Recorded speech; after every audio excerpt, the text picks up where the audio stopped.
Photoshop 5 minutes ক্লাসে আপনাদের স্বাগতম। আজকে আমরা যে টুল সম্পর্কে আলোচনা করব সেটি হচ্ছে পেন্টিং টুল। পেন্টিং টুল মূলত আঁকাআঁকির কাজে আমরা ইউজ করে থাকি। আমরা দেখি তাহলে কিভাবে পেন্টিং টুল কাজ করে।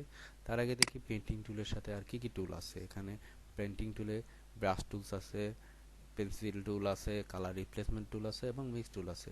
আমরা একে একে বর্ণনা করব কোন টুল কিভাবে কাজ করে। তাহলে আমরা দেখি তাহলে কোন টুল কিভাবে কাজ করে। প্রথমে যে টুলটি আছে সেটি হচ্ছে ব্রাশ টুল। ব্রাশ টুল মূলত যে কোনো আঁকাআঁকির যে ব্রাশ ইউজ করা হয়ে থাকে, এখানেও ঠিক একইভাবে ব্রাশ টুল কাজ করে থাকে। দেখি আমরা কিভাবে কাজ করে। ক্লিক ব্রাশ টুল, দেন আমরা যে কোনো একটি ব্রাশ সিলেক্ট করব। এখান থেকে অনেক ব্রাশ আছে, যে কোনো একটি সিলেক্ট করে আমরা যেই হোয়াইট বোর্ড বা হোয়াইট আকারের জায়গা আছে এখানে আমরা আঁকাআঁকি করব সুন্দরভাবে। আমরা আস্তে আস্তে যে কোনো আঁকাআঁকির ক্ষেত্রে এই ব্রাশ সিলেক্ট করে আমরা আঁকাআঁকি করে থাকব। মূলত আঁকাআঁকি করার জন্যই ব্রাশ টুল ইউজ করা হয়ে থাকে। এরপর যে টুলটি আছে সেটি হচ্ছে পেন্সিল টুল। পেন্সিলও ঠিক আঁকাআঁকির জন্য ইউজ করা হয়ে থাকে, তবে এখানে আঁকাআঁকি ছাড়া আমরা লেখালেখির কাজেও পেন্সিল ইউজ করতে পারি, তবে সেটা অবশ্যই ফ্রি হ্যান্ডে করতে হবে। আমরা দেখি তাহলে পেন্সিল টুল কিভাবে কাজ করে। ক্লিক পেন্সিল টুল, দেন আমরা আঁকাআঁকির কাজে ইউজ করতে পারি অথবা আমরা বিভিন্ন লেখার কাজে ইউজ করতে পারি। আমরা একটি নিউ উইন্ডো নিই। হ্যাঁ, আমরা এখানে দেখি আমরা ফ্রি হ্যান্ডে আঁকতে পারতেছি। আবার আমরা যদি ড্রয়িং করতে চাই, ড্রয়িংও করা যাবে। মূলত আঁকাআঁকি এবং ড্রয়িংয়ের ক্ষেত্রে পেন্সিল টুল ইউজ করা হয়ে থাকে। এরপর আমরা যে টুল সম্পর্কে আলোচনা করব সেটি হচ্ছে কালার রিপ্লেসমেন্ট টুল। কালার রিপ্লেসমেন্ট মূলত একটি কালারের উপরে অন্য একটি কালার রিপ্লেস করাকে বোঝানো হয়ে থাকে। আমরা দেখি তাহলে কালার রিপ্লেসমেন্ট টুল কিভাবে কাজ করে। তার আগে আমরা একটি সুন্দর ইমেজ নিয়ে আসি। ফাইলে ক্লিক, দেন ওপেনে ক্লিক।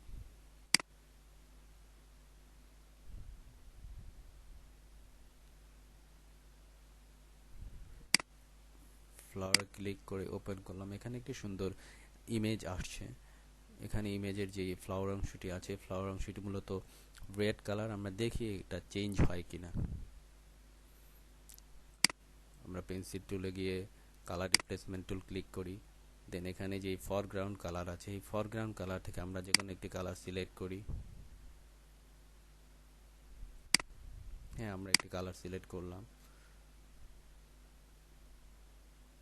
এখানে যেহেতু রেড কালার আছে, আমরা অন্য আরেকটি কালার সিলেক্ট করি। হ্যাঁ, আমরা কালার সিলেক্ট করলাম। দেন আমরা দেখি এই ইমেজের ফ্লাওয়ার অংশটির রেড কালার অংশটি চেঞ্জ হয় কিনা। হ্যাঁ, আমরা দেখতে পাচ্ছি চেঞ্জ হচ্ছে।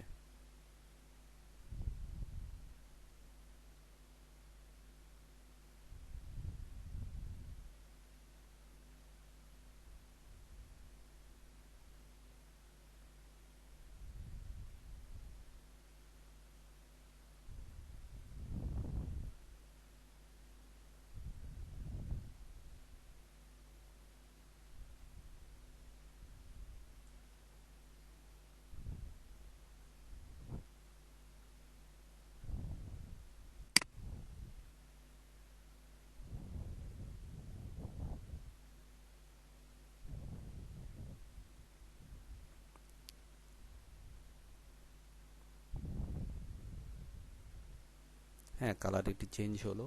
আমরা খুব সুন্দরভাবে আস্তে আস্তে ধীরে সুস্থে কাজ করব, তাহলে কালার রিপ্লেসমেন্টটি আরও সুন্দর হবে। এরপর যে টুল সম্পর্কে আলোচনা করব সেটি হচ্ছে মিক্সড ব্রাশ টুল। মিক্সড ব্রাশ টুল ক্লিক করি।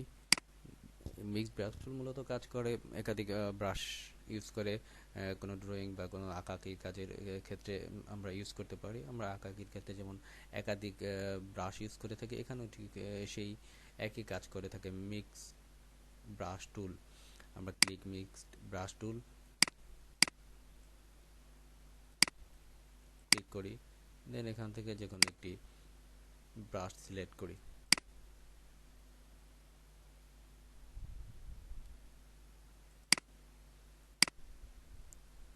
হ্যাঁ, আমরা দেখতে পাচ্ছি এটি কাজ করতেছে। এখন আমরা আরও একটি ব্রাশ সিলেক্ট করব।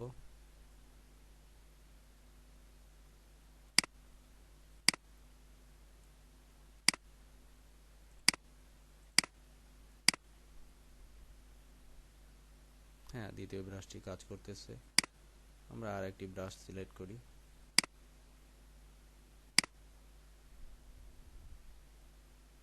হ্যাঁ, আরেকটি ব্রাশও কাজ করতেছে। মূলত এটি একাধিক ব্রাশ ইউজ করার ক্ষেত্রে ইউজ করে থাকি। এটা ড্রয়িং এর ক্ষেত্রে আমরা একাধিক ব্রাশ ইউজ করতে পারি। আজ তাহলে এ পর্যন্তই। আল্লাহ হাফেজ।